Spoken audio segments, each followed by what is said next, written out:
Salam sejahtera untuk kita semuanya. Perkenalkan, nama saya Dulce Olivianti Putri dengan NIM E10322111031, Program Studi Ilmu Pemerintahan, Fakultas Ilmu Sosial dan Ilmu Politik, dengan mata kuliah Perencanaan Pembangunan. Pada kesempatan kali ini, saya akan menjelaskan tentang isi buku, yang dimana saya mengambil buku yang berjudul Perencanaan Pembangunan Daerah, yang berisikan 300 halaman. Penulis buku Profesor Dr. Insinyur Ali Kabul Mahi MS dan Dr. Sri Trigunarso SKM MKes.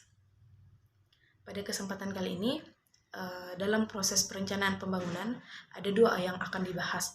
Yang pertama dalam perencanaan. Dalam perencanaan ini ada beberapa yang akan dibahas. Yang pertama saya akan membahas tentang konsep dasar perencanaan. Dalam konsep dasar perencanaan ada 3 hal utama yang perlu dipahami. Yang pertama, definisi perencanaan, yang kedua, substantif perencanaan, dan yang ketiga itu ada normatif perencanaan. Jadi, dan bagaimana dan apa alasan perencanaan ini disusun. Kemudian perencanaan ini adalah kegiatan masyarakat atau lembaga yang disusun sungguh-sungguh untuk mencapai, yang disusun secara strategi dan optimal untuk serangkaian tujuan-tujuan yang ingin kita capai. Perencanaan ini didefinisikan secara berbeda-beda.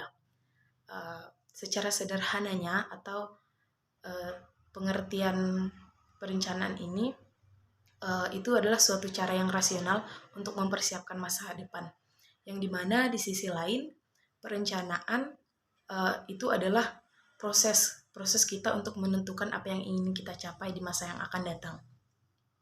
Kemudian yang kedua, saya akan membahas tentang corak perencanaan.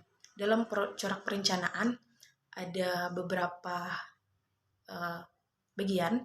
Yang pertama itu ada perencanaan komparatif. Perencanaan komparatif adalah yang dimana perencanaan komparatif ini kegiatan yang dilakukan di daerah perkotaan. Komparatif ini memiliki arti seperti menyeluruh, di mana perencanaan komparatif ini menjelaskan mengenai aspek menyeluruh di perkotaan, baik itu dari kependudukan, perekonomian, kemudian sosial dan fisik. Kemudian selain perencanaan komparatif ada perencanaan induk, di mana perencanaan induk ini membahas tentang perencanaan komplek bangunan atau kota baru secara fisik. Kemudian ada perencanaan strategi.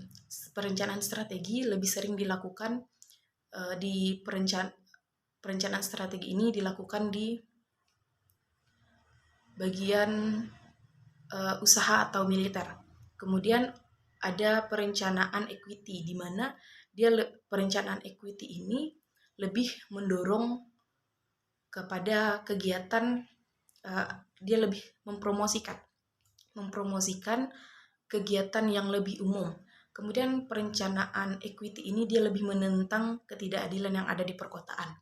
Yang kemudian ada perencanaan advokasi, dia lebih kepada mendorong pluralisme atau memberikan hak bersuara.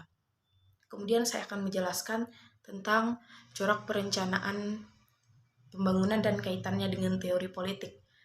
Menurut ahli Feinstein dan Junaidi merumuskan 4 tipologi. Yang pertama itu perencanaan tradisional, yang kedua itu ada perencanaan demokrasi, dan yang ketiga ada perencanaan equity, dan yang keempat perencanaan instrumental. Dan kemudian dalam perencanaan yang keempat yang akan dibahas terakhir ini perencanaan partisipasi, di mana lebih menjelaskan kepada sifat pengelolaan perencanaan. Kemudian saya akan menjelaskan dengan pembangunan. Dalam proses pembangunan tentunya ada 5 hal. Yang pertama itu tolak ukur pembangunan. Kemudian pembangunan berkelanjutan, dan yang ketiga pendekatan pembangunan berkelanjutan, yang keempat dimensi pendekatan berkelanjutan, dan yang kelima ini proses tata ruang.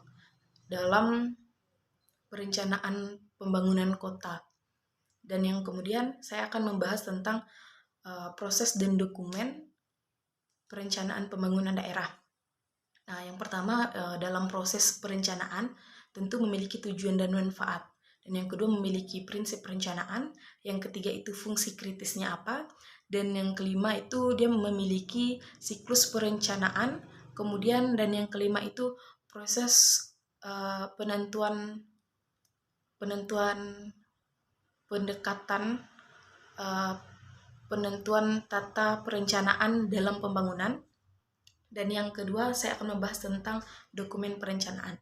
Dalam dokumen perencanaan ini membahas rencana RPJMD.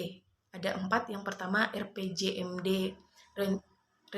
Yang pertama rencana pembangunan jangka panjang, kemudian ada jangka menengah, kemudian Renstra SKPD, dan kemudian yang keempat itu rencana kerja